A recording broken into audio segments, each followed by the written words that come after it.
So now, what we are going to do is have some question answers. Let's interact. Not only with the people here present, but in the world that we live in, this 21st century world, there are tens of thousands of people present in a virtual way.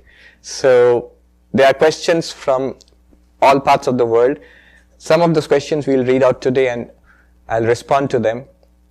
But the questions are common questions. As I said, we all are walking on the same path. And no doubt, that's the reason we have got all these questions which are in common. We have the same problems, same doubts, same questions.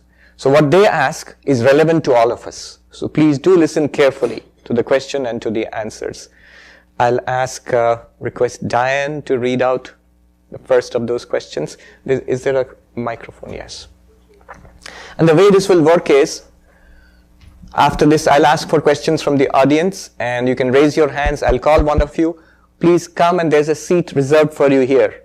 And then you'll use the microphone, tell us your name, tell us your question, and wait there till I answer it, and then you can go back to your seat. But first, a question from the world community. Yes, Diane. Yes, the first questions have to do with why there is so much suffering in the world. And this email comes from Saptashi, who is 19 years old. He has been a student at the Narendrapur Ramakrishna Mission Vidyalaya in Kolkata and is currently studying at a medical college, where in the hospital he is regularly confronted with sorrow and death. And as he says, he has seen the heartbreaking cry of a poor loving mother who lost her 9-year-old son to disease.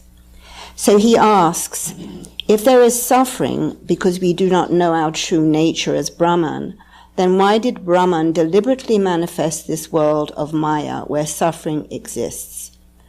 Or does suffering exist because, as Thakur said, this is the Leela of the Supreme or God? If so, then what kind of God is he or she who likes creatures to suffer? Is this God mad or insane or cruel, who likes to hear the cry of people and then wants to search for him? Or is it because God is aware of the fact that, oh, these little creatures do not matter because everything took birth from me, and eventually everything is going to end in me? The whole creation is going to end. Let them cry, so what? And we also had a similar email from Deepan, who asks, if there's no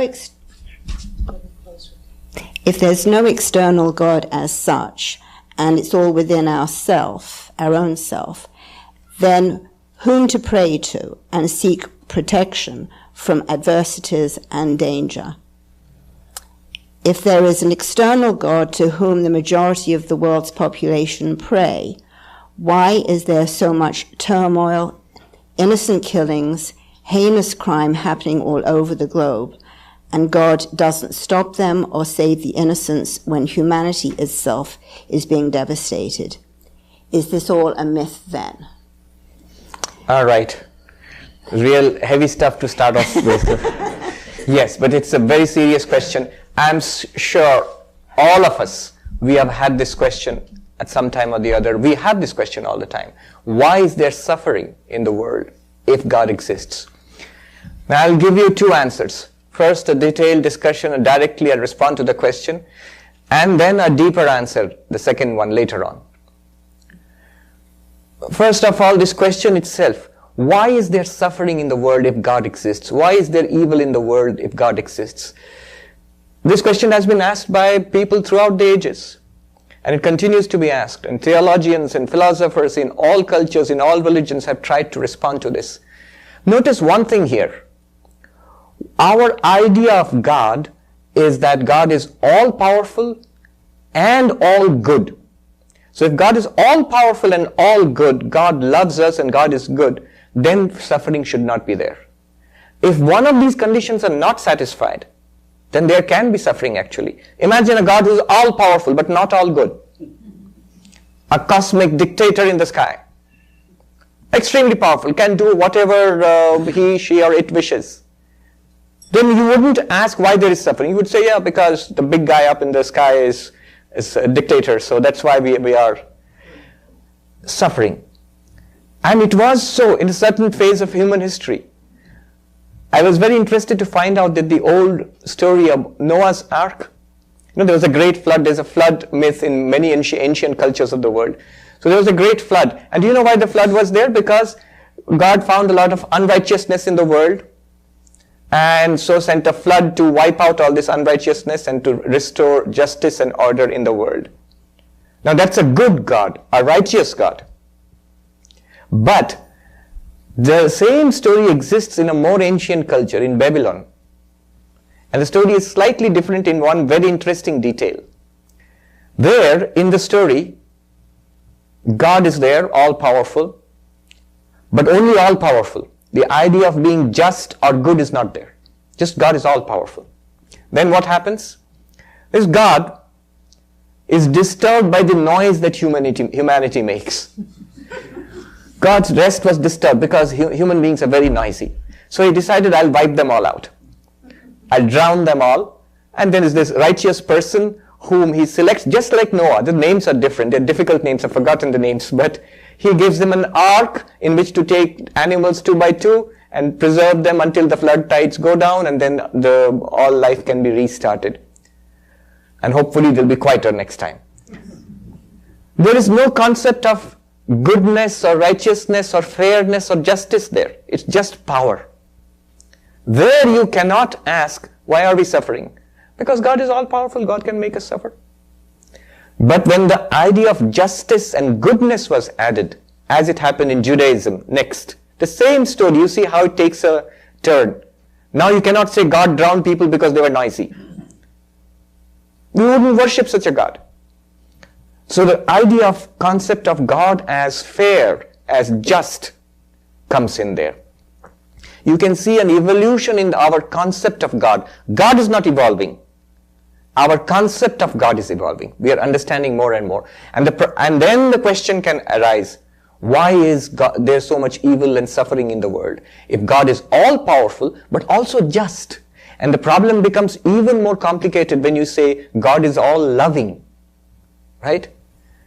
It may be that we deserve suffering, so it's just to punish us. But a loving God would not want us to suffer. Imagine parents. You love your children so much, you would never want your children to suffer. The only reason children suffer is because human parents are not all-powerful. They cannot prevent that suffering. He mentions a mother crying because she lost her child to disease. If she could have, she would have definitely saved the child. She can't. So when you combine omnipotence with benevolence, then this question arises. Really God loves us, okay, and really God can do everything, then why do we suffer? And an answer is necessary. Otherwise it shakes faith.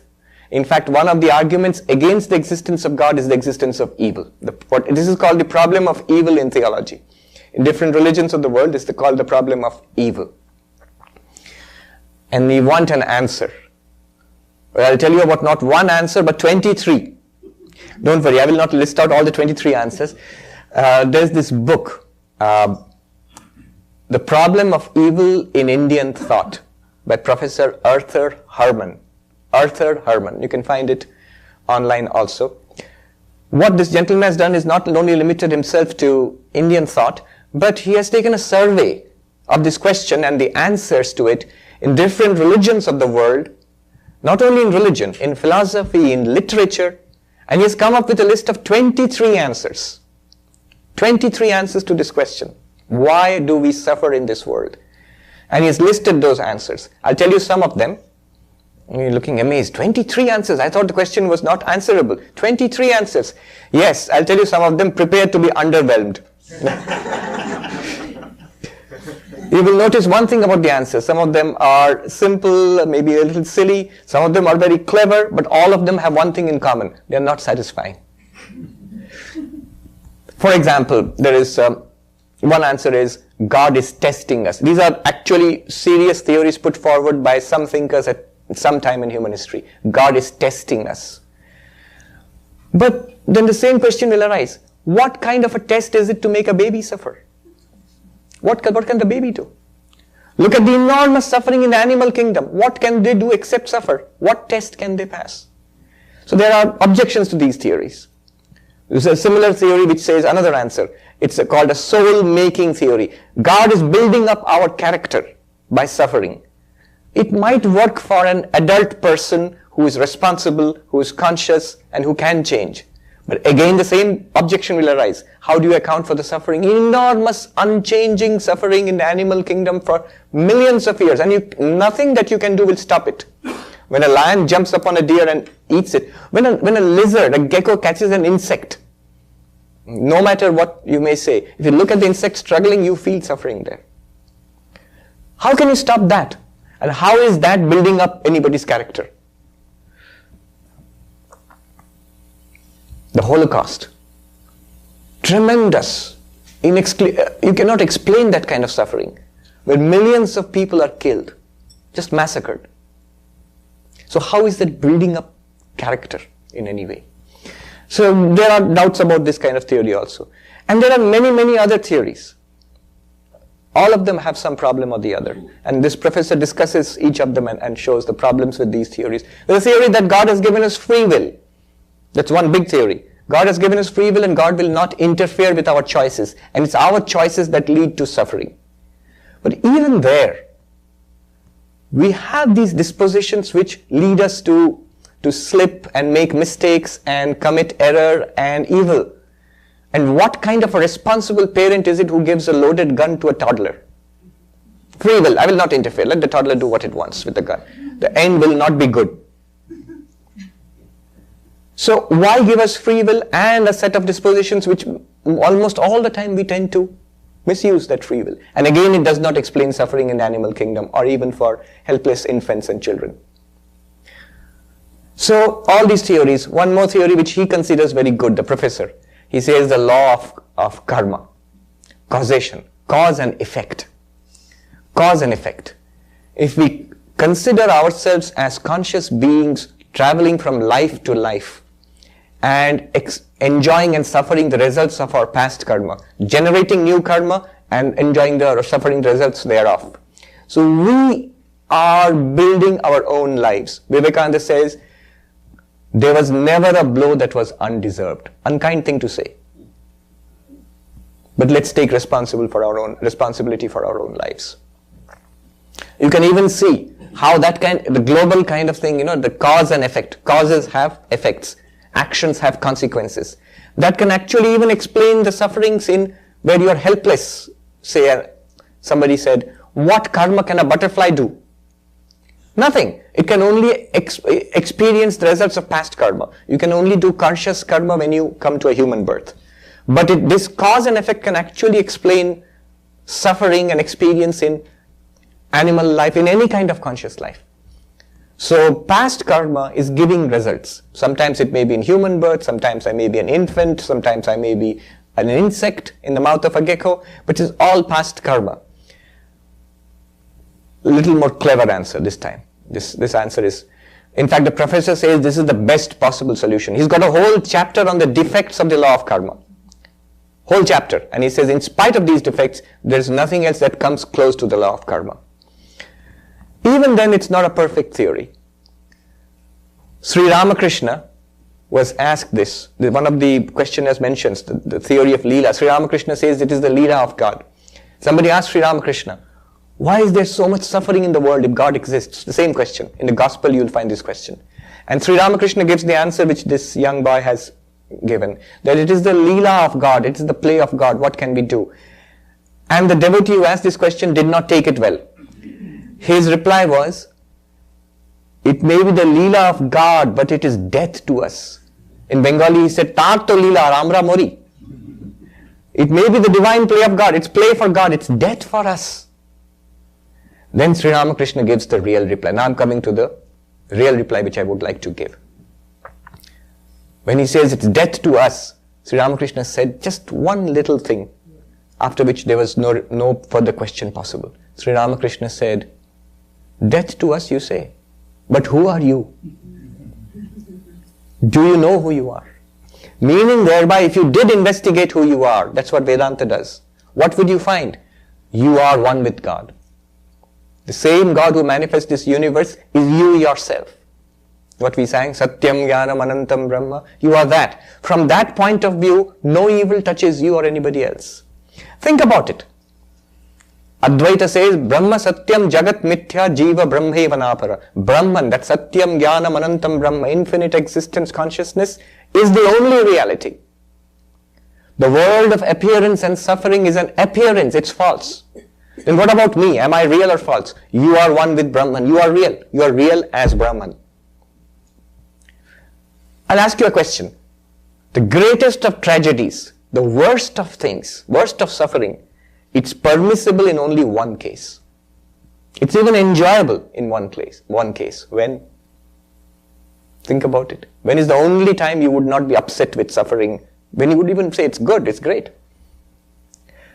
In a film, in art, in a story, in fiction, if it actually did not happen, in a dream, when you wake up from that and you say, oh, thank God it was a nightmare. If it actually did not happen, then you would not be outraged, isn't it? You might even enjoy it. You might even enjoy it. But only from a place of security, from a place of safety, where you are not being touched by that suffering. So the real answer is here. No clever theory will ever satisfy your question. The question which you have, why is there suffering? I may give you the cleverest of theories. The good professor gives a law of karma, which is great. Even beyond the law of karma is the explanation given by Vedanta, Maya. That's an even better explanation, I think. Even that will not satisfy you. You know what will satisfy you? The answer to this question will be, you will get a satisfaction only when you transcend suffering. And the only way you will transcend suffering is by self-realization. By realizing that you are one with God. Moksha, nirvana, whatever you call it. The Upanishad says, Tarati shokam atmavit. The knower of the self, of Atman, transcends sorrow. That's the only way you're going to transcend sorrow. These questions are good. Answers are worth exploring. You can go and look at those 23 answers and select the one which appeals to you the most. Still, you will be underwhelmed. You will not be satisfied by that. The only thing that will satisfy you, which has satisfied anybody else in the world, is realization. Finding God, self-realization, enlightenment, whatever you call it. I think this is a good point to start asking questions. Anybody, would you care to raise your hands? Yes? Somebody from the audience? Please come here. Please come here. There's a seat here. Please tell us your name and ask your question. Pranam Maharaj, thank you for the very insightful and deep answer. My name is Shibamuli, Shibu. The question I had is, you mentioned self-realization as the only way to transcend sorrow and misery.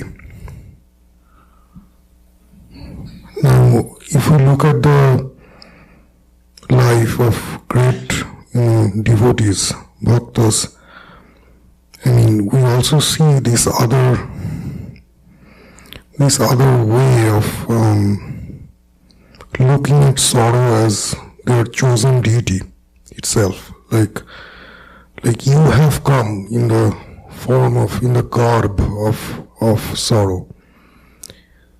Is that any different from realization, or is it a different kind of realization? All right. It's a good question. Sit there. Yes, we'll talk about it. So the question, I'll sum up. The Upanishads say that self-realization is the path to transcend sorrow. But there's also another path which you find devotees surrender to God. Whatever you give, my Lord, sorrow or joy, comes from you. And that's all I want. I only want you. I accept it because it comes from you. Thou has put me in suffering. I accept it. That path of surrender which a bhakta, a devotee takes. What about that? Is that a valid path? Yes, it is. In fact, these are two different attitudes. Both will give you the same result. Notice one thing here though. When I say transcends sorrow, goes beyond sorrow, it's not that the persons do not suffer. It's not that the person used to get a tummy ache earlier, now has become enlightened and doesn't get a tummy ache. The same thing might happen. It will continue. Sri Ramakrishna, he had a cancer in the throat and the body actually passed away. The physical death was there because of the throat cancer and the pain was also there. What is meant by transcending? Is enlightenment a painkiller? I'm suffering a lot, I can take, what is it, Tylenol? Or I can be enlightened, one of the two. Are they substitutes? No, they are not. Transcending means you are there, right there, and yet you are not touched by it. You experience it, and yet you see a dimension of yourself which is far beyond pain. A classic example, when Hari Maharaj comes to Sri Ramakrishna is suffering from cancer, throat cancer. A doctor told me one of the worst forms of cancer, terrible suffering. He's there and Hari Maharaj asks him, Hari, he was a young boy at that time, later Swami Turiyananda, who was here in this center in fact. He was one of the early Swamis who stayed in this center, in the Vedanta Society. Sir, how are you today? And Sri Ramakrishna says, lot of pain, I can't eat. Pain in the throat. And Hari says something startling. He says, but sir, I see that you are in great bliss. Now that's a cruel thing to say to a cancer patient who is suffering. But what was Sri Ramakrishna's reaction? Indignation? Outrage? No. He burst out laughing and said, oh, the rascal has caught me out. The rascal has caught me out. There is another dimension. It does not mean that the pain is not there. It does not mean that the tumor is not there. It's there, and yet you transcend it. How you do that? You see a reality beyond that. It is a bit like you go to a very well-made Oscar-winning tragedy, a movie which you see, and you may actually cry with the hero and the sufferings of the characters there. People cry. If it's not a good movie if it doesn't make you cry. If it's a tragedy, it doesn't make you cry, then it's not a good tragedy. And yet at the same time you transcend it. You know it's a story, a well-told story. So you may at one level be crying, at the other level aesthetically enjoying it also. Good art brings tears to your eyes also. In the same way, somewhat analogous way, I'm not saying exactly the same thing, it's different. You can transcend suffering when you are there. Now this can be done in two ways. You can realize, I am that Satyam Jnanam Anantam Brahma, infinite existence, consciousness, bliss, like the infinite blue sky in which clouds, some of them light and white clouds, fluffy, some of them dark and rain-bearing clouds, the thunder and lightning and hail, they pass through, and the infinite blue sky is not affected. Sorrow and suffering and pleasure and joy and birth and death, they arise in the infinite ocean of consciousness which you are. They arise there. They are revealed by that consciousness which you are. They are experienced by that consciousness. I will not even say your consciousness, you the consciousness. In you they shine, and into you they melt away again. You are completely untouched at one level, at the deepest possible level. That's one way. The other way is what he asked. If I consider myself to be an individual being, I find it difficult to shift to that plane where I am infinite consciousness, in which the body and mind are appearing. I still consider myself to be this being, separate from everything else. Is there no hope for me? Of course there is. Then that infinite existence, consciousness, bliss is the God of religion, to whom you can pray, you love, and you surrender.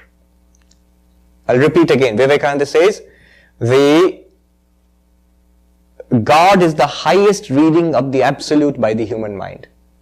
That infinite existence, consciousness, bliss, which is your own self. The best conception that you can get of it as a limited being right now is God, the God of religion. And one can pray to such a God, one can surrender to such a God, one can love such a God. It's not a fiction. It's not a fiction. This actually answers the question of the second young man who wrote a letter, Dipan. He said, if I am Brahman, then whom do I pray to? If everything is within me, then whom am I praying to? That's the question. Notice something here. If everything is within me, if I am that infinite existence, consciousness, bliss, if you really feel that, you would not feel the need to pray also. If you feel the need to pray, you are not feeling that you are this infinite existence, consciousness, bliss. Right? So if you feel the need to pray, if you feel cut off from God, then pray to God. Love God. Not a fiction. God exists.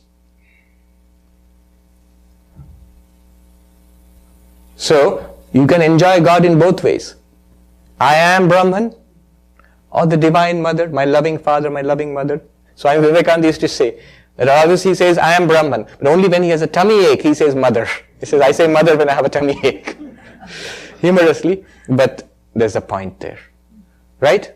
Shivamoli, thank you. Thank you. You have a question? Okay, we'll take the question. Then we'll come back for a question from the internet. Your question.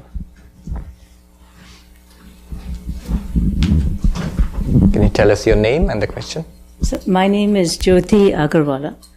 And first I want to say it's very good fortune that we New Yorkers have you in residence here. I'm delighted that you're here. Thank you. To answer these questions. You mentioned earlier, as you started the morning, that it's in our grasp to experience this Trinity of Satchitananda. Yes. And in last week's lecture, you talked about Maya and the Shaktis of Maya, and the Varana and Vikshepa. Avarana and Vikshepa. Avarana means covering, and Vikshepa. And Vikshepa. The concealing and the projections. And so, what, in your opinion, is the best path for us to overcome these Shaktis which keep us from that experience of Turiya? Yes. So how do I overcome the veiling power of Maya, which prevents me from realizing what I already am? So it's not a trinity. Satchidananda is existence, consciousness, bliss. It's a unity. It's a non-duality. These are three aspects of that not qualities, not three different entities. A trinity would imply three in one, So it's one reality, and that's what you are. Now, how do I overcome the veiling power of Maya? That is the question. Big task. But also a very simple task. See, first of all, recognize that you are that already.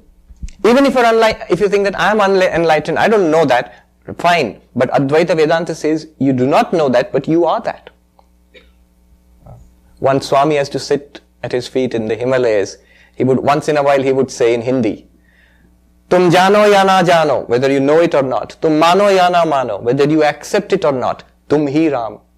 You are Rama, God. You are God. So, that's one thing. What I am already, and yet I do not know it, the only thing it could be the veil is, what is this a veil of? Is it made of cloth? Is it an iron door which has been slammed shut? Is it a concrete box? What is it? It's just ignorance. It's just a veil of confusion. It's a mist.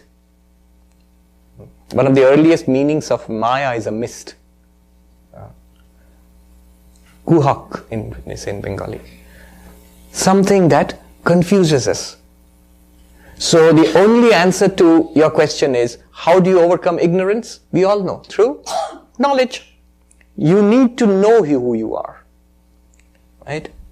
And the path to this in Vedanta is Shravana, Manana, Nididhyasana. Shravana, hearing these truths, studying it systematically, what we do here.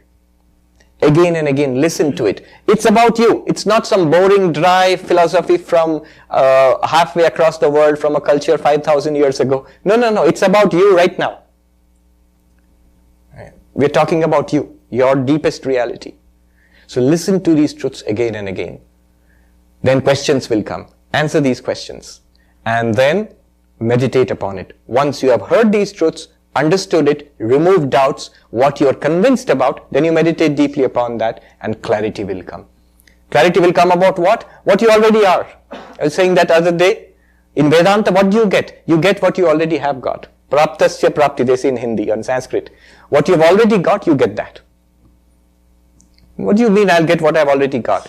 What you have got, there's only one way you can miss what you have got. Somehow you don't know it, that you have got it. So Vedanta only tells you that you've got it. Somebody said the business of a management consultant is to look at your watch and tell you the time. Vedanta is very much like that. It's your watch. And what will Vedanta remove? Nivrittasya nivritti, they say. What was never there is removed by Vedanta. That I am a miserable little creature who is born and who dies, maybe goes through many lives, all of that, that's what I think I am, that will be removed. It will be shown to be false. It's a concept, it's a misconception. Now, is this enough? Often it is not. Because we have complicated things so much that to make it uncomplicated, to untangle the knots we have ourselves made, some other supporting practices are recommended. Meditation is important. Raja Yoga. Devotion to God, Bhakti Yoga is important. And Karma Yoga. The deepest bondage is our attachment to this little being, which we call I, this little being of body and mind. This is another word is called selfishness. And Karma Yoga cuts at the root of this selfishness. Our actions are now directed towards the cosmic, not towards this individual. Bhakti Yoga channelizes your love, the power of love and attachment and desire, which goes towards the world. The nature of desire is, I want the world. The nature of bhakti is, I want the same I want. That I want is same. God. My Krishna, my Divine Mother, my Christ, whatever you call it. An intense love of God. Bhakti Yoga. And Raja Yoga, meditation. Can you calm the chattering mind down to a deep stillness? One of the most beautiful things I heard again in Hindi from a Swami again in the Himalayas. He said in his homely Hindi, Shant man mein koi samsar nahi dekha hai bhala. In a deeply peaceful mind, there is no samsara. Have you noticed a very peculiar thing? Problems are no problems when your mind is peaceful. Problems are problems in an agitated mind. When your mind is completely at peace. You say, I am not at peace because of my problems. No. You have problems because you are not at peace. Peaceful mind, meditation. With this unselfish mind, with this devoted mind, with this peaceful mind, if you apply yourself to Vedanta, the flash of intuition, Brahma Jnana, what they call Brahmakara Vritti, is bound to come. I mean, you will discover the treasure within. Mr. Dhar was just singing in Bengali, Janhovi Tire Trishna Katur. On the bank, O ye who are blind, sitting on the bank of the Ganges and dying of thirst. You're just not turning around and seeing what is within us. We look into the world, into a desert to satisfy our thirst. And a desert cannot satisfy your thirst.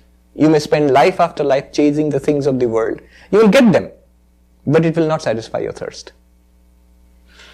Vivekananda said, never desire anything. Why? Why? Because you will get them. You will get it. That's why I don't desire it. You see, the law of karma says the moment you ask for something, really intensely work towards it, you will get it. You see, is that so bad? You'll be trapped again. As long as you want to experience this world and you think really the solution to your personal problem lies in this world, go ahead, try it. Vedanta is very patient. We'll be there. We'll wait for you. You come back this lifetime, many lifetimes hence. I'll wait. Very good. Thank you. There was a second part to yes. the question. You also talked about raga and dvesha. Yes. We have cravings and we have aversions. So if we have this cravings and aversions, and also there is this idea that all these paths you said to Bhakti Yoga and Raj Yoga, they're not very practical in our Manhattan existence. So is there a possibility that you could use psychotherapy as a way to know yourself in a way, in this practical way that you have this hour with a therapist, you're saying, why am I angry when I see something happen? Or why am I sad? Or why am I reacting this way? And in that process, come to a place where you stop craving and you stop, being, hating things or not liking them. Is there any role in a modern way? Yes. Psychotherapy, psychoanalysis, if you say, I'm sure it does some good, definitely. But if you say modern way, even psychoanalysis is becoming dated. I saw a Time magazine story saying that why Freud has lost his validity, his charm, and is being replaced by a variety of new techniques. Now all the rage is CBT, cognitive behavior therapy, talk therapies, and so on and so forth. I'm sure they do give you benefit. And my little bit of exploration in positive psychology has shown me that it is beneficial. But the thing is, what I've seen overall, if they are successful, at the most what they can do for you is they fine-tune a little bit so that you function better in this world. They do not go to the deepest existential problem. As long as you think I am this limited creature, flesh and blood, cut off from everything else in the world, subject to every influence in the world, heat and cold and insult and praise, financial success and failure, and so many things in the world and so many things from deep within. I'm tossed in this. Unless you go to the root of that, which is who am I? Right? Until that time, you solve a mess today, tomorrow the mess will be there, a new mess will be there. Definitely. There is no permanent solution here. Now, one way out is the people will say, well, there is no permanent solution, so you have to make the best that you can. No. All religions in different language, this is the promise of religion, that there is a permanent, a deep solution, a profound solution is there. Call it God, Brahman, self-realization, salvation, moksha, nirvana. All the great teachers of humanity throughout the ages have promised this. And the proof of this is, proof of the pudding is in the eating. The proof of this is hundreds, if not thousands of people through the ages in different cultures have pursued this path, and not one of them till today who has pursued it in some sincerity also, may not have attained God. Not one of them has come and said that, oh, it's all nonsense. No, not one.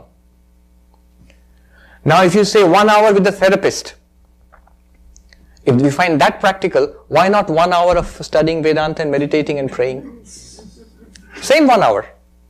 And it will save you $150 also. Yes. I think Swami Ashokanandaji was not in favor. That was the heyday of psychoanalysis, 1950s and 60s.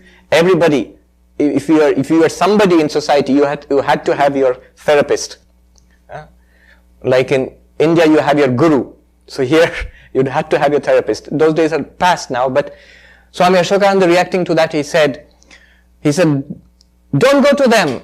They will disintegrate you and reintegrate you and until you are a mass of patchwork.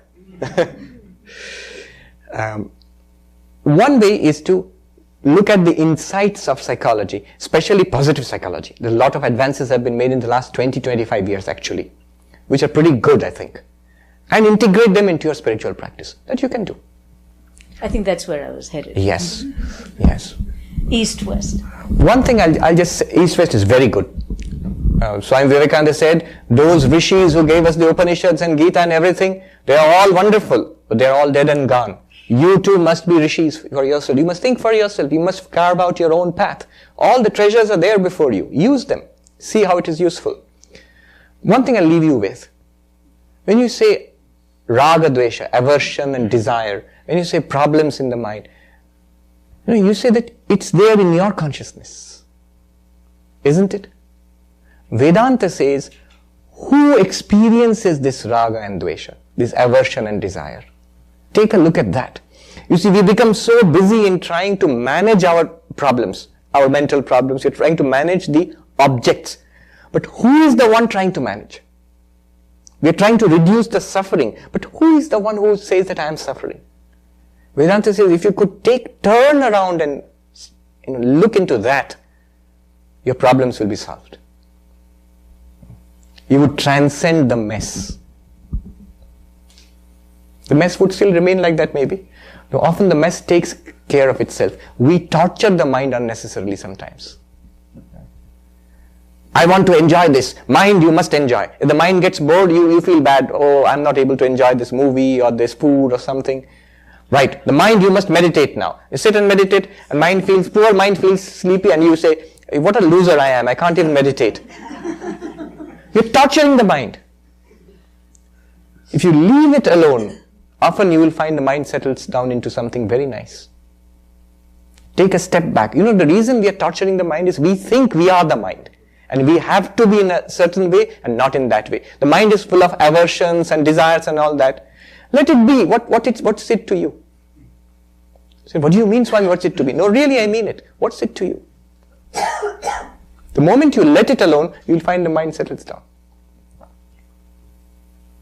Be centered in the self, not in the mind or the body.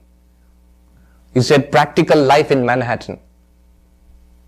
I'll leave you with this question. Are you in Manhattan or is Manhattan in you?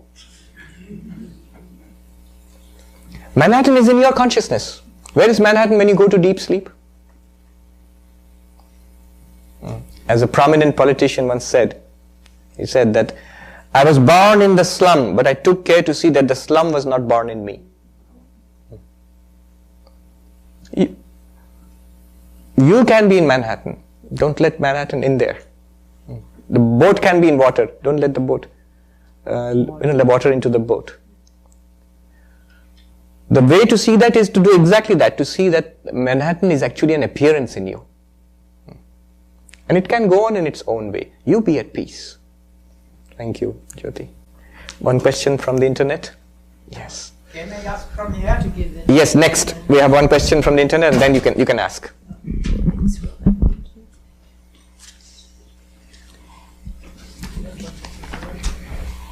This is from Saswati, and she wants to know the real meaning of the first stanza of Dakshina Murti Stava by Acharya Shankara. And then there was another one that you wanted to follow up on. And Vaishali is asking, are we, the jiva, in Brahman's dream? Okay. An explanation of the first stanza of the Dakshinamurti Stotram. Now that's good. I'm sure the reason the person is asking the question is a number of times I've quoted it. So it's one of my favorites. That's why I think the question has come. In some lecture in the internet it must be there. It's a hymn written by Shankaracharya to Dakshinamurti. Dakshinamurti is the south-facing Shiva, the Shiva who grants knowledge. God in his aspect of granting spiritual knowledge.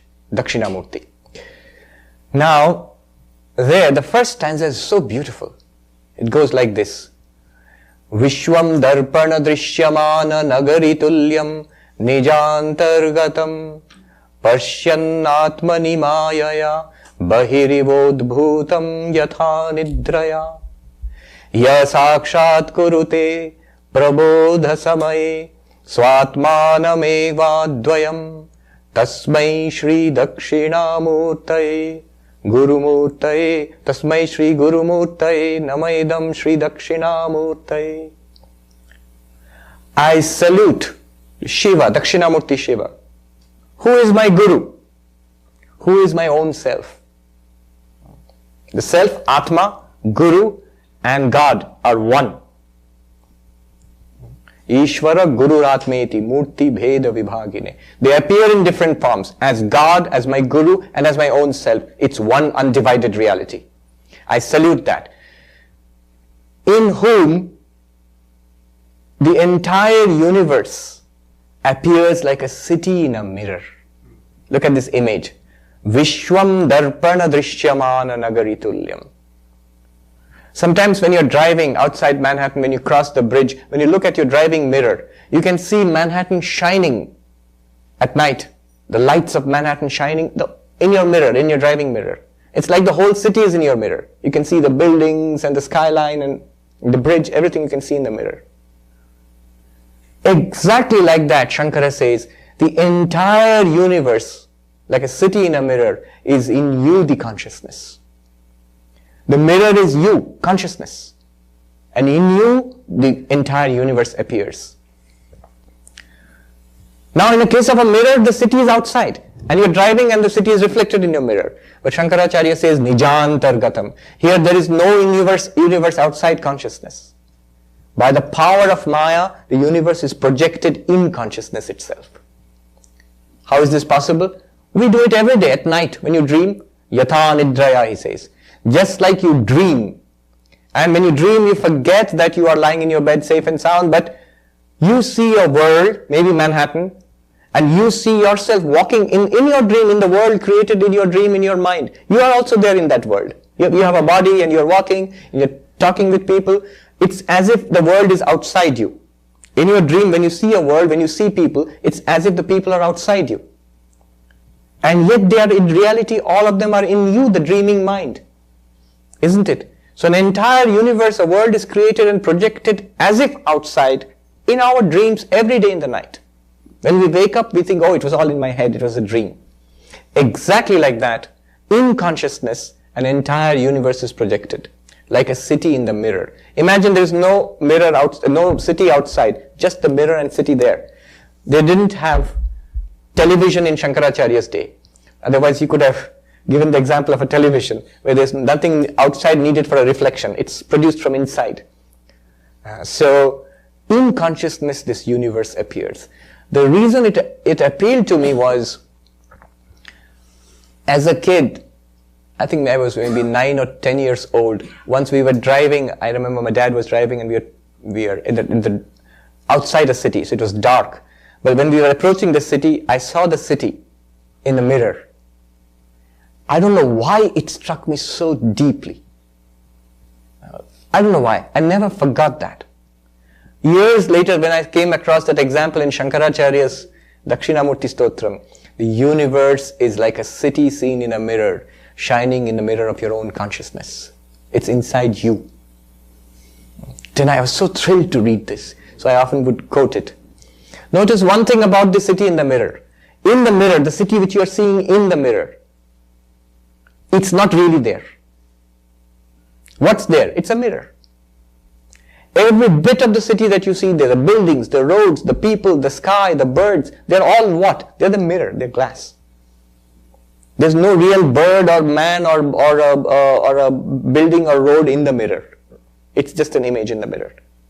In the same way, they say, in this consciousness in which the universe appears, there is no real world outside which your consciousness is experiencing. That's how we see ourselves. We see ourselves as, here is the world, Manhattan, and I'm a person, little person in this world with a little bit of consciousness. I'm a body with consciousness, and with this consciousness I'm experiencing this Manhattan, enjoying, suffering, seeking, desiring, getting hurt, living, older, disease, death. All this is because I think I'm this body. Whereas all the time, Vedanta tells you, in your consciousness, just like a dream, Manhattan appears, your body appears, your mind appears, with its thoughts and desires and everything. You are the consciousness in which this appears. And then, through this, you can act. Think of yourself not as a body with consciousness. Think of yourself as a consciousness in which a body appears. Think of yourself as a consciousness in which the world appears. You can do it right now. In fact, it's not imagination. Vedanta seeks to re-educate us. It gives us new eyes to see, not new things to see. I think it was in Eliot's poem. I've forgotten the thing there. That we shall set forth, voyaging on seas unknown, seeking new adventures. I've forgotten the exact, maybe Ulysses or something. Who wrote that? Tennyson? There must be Tennyson. Yes. And to seek and to find, yes. And then he writes.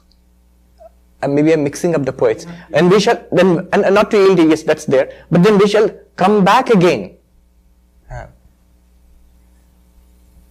To your home and hearth and everything. and to see old things anew with new eyes. Vedanta takes you on this journey and brings you back. Is that Tennyson? Yeah, the comeback part, I don't know where it is. So when you come back again, the same world, now you are seeing it with new eyes, with the eyes of Vedanta. Yes. So it also explains the second one. Are we creatures in Brahman's dream? A nice way of putting it. And there's a whole thing that, are we somebody in somebody else's dream? It's a nice philosophical conundrum. There's a modern version of that some philosophers say that there's a super advanced alien civilization which is running extremely advanced computer simulations, and our world and universe is a simulation in the computer simulation of some advanced alien civilization. And somebody no less than Elon Musk backs this theory. He says it's quite possible. It's quite possible. It's basically the same, are we in somebody else's dream theory? And one of the ideas is Vishnu is dreaming this dream of the universe. Lord Vishnu. And this universe appears in Vishnu's dream. But Vedanta will point out one thing here. Whether it's somebody else's dream or not, the one unchangeable, unchallengeable fact is you are experiencing it, isn't it? Right now. You are experiencing your waking. You are experiencing your dreams. You are experiencing the absence of waking and dream in deep sleep. And again you experience waking and dreaming. That you experience cannot be denied. Vedanta is saying that whether what you experience is a dream or not, look at who is experiencing. I'm sorry for sounding so monomaniacal. I keep driving you back to that point. Who is experiencing? Are we creatures in Brahman's dream? Vedanta's first answer would be, in a way, yes. The real answer would be, you are Brahman. You are Brahman.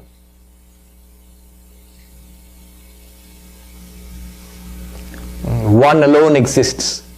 It appears as nature and soul. We are dreaming this dream of Maya. Yes. There was a question. Anybody would like to ask? Yes. My name is Vishnu. Yes. The question is, Vidyate Hridaya. I'll repeat the question afterwards, don't worry. Yes. Vidyate Hridaya Granthi. Yes. Sarvapriyanda. Yes. Is it spiritual retreat? Is it spiritual retreat? Yes. So Vishnu, I think, may have had the last word, because we are almost out of time. Vidyate Hridaya Granthi Chidyante Sarvasamshaya. One of the most beautiful descriptions of the result of illumination. You get Brahma Jnana, you realize Brahman, whatever it is, what do you get out of it at the end of it? If you say you get what you've already had and what was not there was removed, and not particularly inspiring. But the Mundaka Upanishad is so inspiring. Vidyate Hridaya Granthi. The knots of the heart are rent asunder. All doubts. Chidyante Sarva Sanshaya. All doubts go forever. All the questions will wither away. All the questions will be burned to a crisp in the blazing fire of knowledge. You have no doubt after this anymore. It's so clear. You see, when I say, I understand it, Swami, but the moment I step outside the Vedanta society, it becomes confused again. Then it's a sign that it is not steady yet. It's not clear, it's not illumination. You have a grasp on it. You begin to get what's being talked about. But when this illumination comes, with the light of 1,000 suns, it's a figurative thing. Don't think you light up, you start glowing. But yes, there'll be a glow in your face. But it's the light of consciousness. You realize it's there all the time. You realize it's there right now. You just see it for the first time. Chidyante sarva samshaya. After this, no doubt can remain. For a person looking up at the blazing sun, even if you argue 1,000 times with him that there is no sun, it's impossible for him to listen to your arguments. Somebody asked a great Jnani, how do you always experience Brahman? How do you experience Brahman? As a concept, as an awareness, or as a memory of some spiritual experience, as some background awareness or something shadowy in which the world is there? And he says, no, nothing background, nothing abstract or nothing shadowy. He says, I experience it as solidly as a rock filling the entire universe. Nirantara, without any gap, it's always there. Unavoidably. You cannot escape it. Chidyante sarva samshaya. Kshiyante chasya karmani. All the karmas of such a one, which will give rise to this life and next life, especially the karmas which will give rise to the lives to come, those karmas are burnt up because you see yourself as one with Brahman. The individual existence will continue for a while. The example is a chariot or a fan is going on. You switch up the fan, it will still rotate for a couple of times. The body will go on for a while and it will be a great blessing for the rest of humanity. Your very existence will be a blessing for humanity. Everybody gets that peace and joy from you. Even if you do not speak, they get it from you. Kshiyante chasya karmani. And after the body drops off, the physical body dissolves into physical nature, the subtle body melts away into subtle nature, consciousness remains as it is. You are Brahman, you remain as Brahman. The pot is broken. The little space in the pot merges with the vast space outside. Merges only figuratively. It was always one. Just that appearance of distinction goes away. Vivekananda says, heed then no more how body lives or dies. Its task is done. Let karma float it down. You are free. The person doesn't become free. You become free of the person. Yeah. You will see the person just like you see all other persons. As Vishnu put it so brilliantly, that is the meaning of spiritual retreat. I couldn't have put it better. I think we should all give a hand to Vishnu. Yeah. That is the purpose, the meaning of spiritual retreat. That insight.